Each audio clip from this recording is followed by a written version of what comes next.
Shalom wapendwa katika Kristo, ninawasalimu kwa jina la Yesu, jina lipitalo majina yote. Ni wakati mwingine mwema, namshukuru Mungu pia kwa uhai na uzima.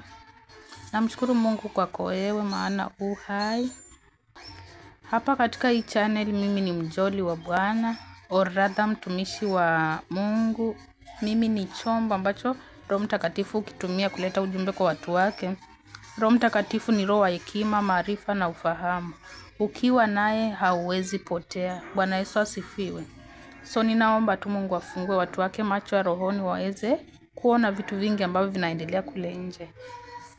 Last time, juzi, some months ago, miezi imepita kadhaa, KFC ilikuja na advertisement yake.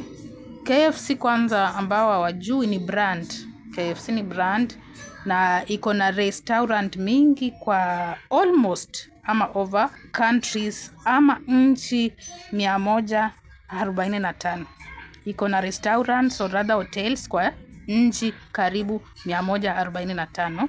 Wako na restaurants zao, na hapa kwa restaurant hii brand inauza tu fried fries na chicken. Specialize kwa kuuza tu fried chicken na chips. Yani inauza fast food. Fast food ni zile food ambazo ni za haraka haraka, yani mtu akitaka saa hii ana order alafu in the next minutes wanamletea. Bwana Yesu asifiwe. In the next few minutes anapata chakula chake. So hii advertisement ya KFC haikuwa nzuri kwetu, na kama Wakristo we must wake up. Unaona hii KFC kuna siri nzito hapa. Na niliwaambia watu kuna vitu vingine havitakasiki, na vitu vingine ukiomba Mungu akikufungua macho rohoni ukaona vitu ambavyo hizi brands kubwa kubwa zinafanya, utakuja useme basi imetosha, sitawahi deal na products zao. Hatuui business but we are revealing the evil things they are doing. Hatuui brand yoyote, hatuui makampuni yoyote hapa, but tuna reveal siri nzito za giza ambazo zinafanyika. Siri nzito ambazo zinafanyika gizani kule. Jinsi nilivyowaambia, na so far I'm not the first person kuambia kuwa brands kubwa kubwa ziko owned by Freemason. Hizi kampuni kubwa kubwa zinaoniwa na Freemason. So wanatumia majina ya miungu, na kama sio majina ya miungu unapata wameweka nembo ya Mungu mke ama Mungu mume. Wagiriki walikuwa wana deal na miungu mike na mime. So hizo ndio zinachukuliwa zinawekwa kwa kampuni hizi maarufu or rather brands maarufu. Bwana Yesu asifiwe. Neno linasema watu wangu wanaangamizwa kwa kukosa ufahamu. Sasa Mungu hataki tuangamizwe kwa kukosa ufahamu. Ndio maana anatuma wajoli wake ama wajumbe wake waje wawafahamishe vitu hivi. Vitu hivi vipo wapendwa, na mkifanya research yenu mtakuja kugundua kile ambacho Roho Mtakatifu anatuongelesha. It's 100% true. Bwana Yesu asifiwe. So the word is telling us tufahamu ukweli na ukweli utatuweka huru.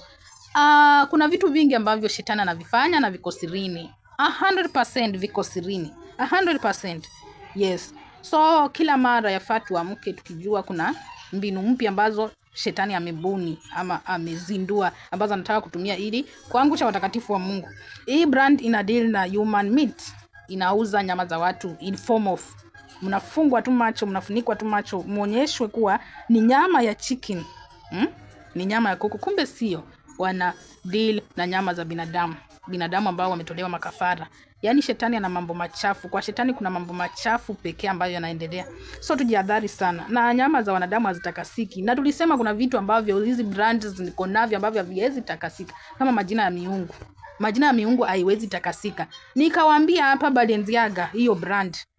Balenciaga kwa Kilatino inamaanisha Baali ni mfalme. Baali alikuwa pepo. Sasa hebu just imagine ama just fikiria tu umenunua hiyo nguo iko ndani kwako, unasema utatakasa kitu cha Mungu, utatakasa kitu ambacho kiko na Mungu mwenyewe, kitatakasika kweli wapendo? Bwana Yesu asifiwe. Kitu ni cha mtu, umechukua umekatalia, yeye anakitaka. Yeye anakitaka kila mara, si atakuwa anakuja kukusumbua. So vitu vingine ni mlango ambao unafungulia mapepo, mashetani na majini kukuja kutushambulia bure. So tufahamu kweli, naye kweli itatuweka huru. Tuachane na hizi miungu, tuachane na miungu migeni, na Mungu naye atatubarikia sana. Mungu atatubariki. Bwana Yesu asifiwe.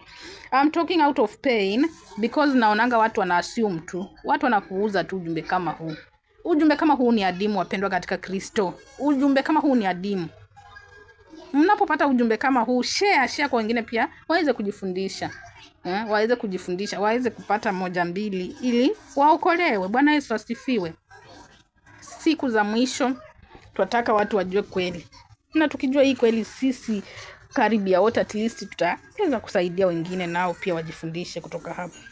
So mimi not saying that brands zote zinatumia majina ya miungu. Kuna zenye zinatumia majina ya miungu na kuna zenye zinatumia nembo za kishetani.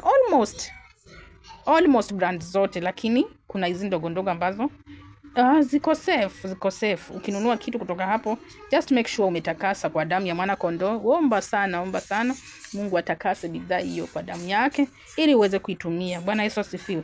Kama kuna swali mtaweza kuuliza, na please subscribe, like my videos, comment. Kama uko na comment, put there. Kama uko na swali kwa comment section, weka hapo, nitaweza kujibu. Nitakuja na ujumbe zaidi na zaidi ili tuendelee kujifundisha. Shalom, Mungu awabariki sana.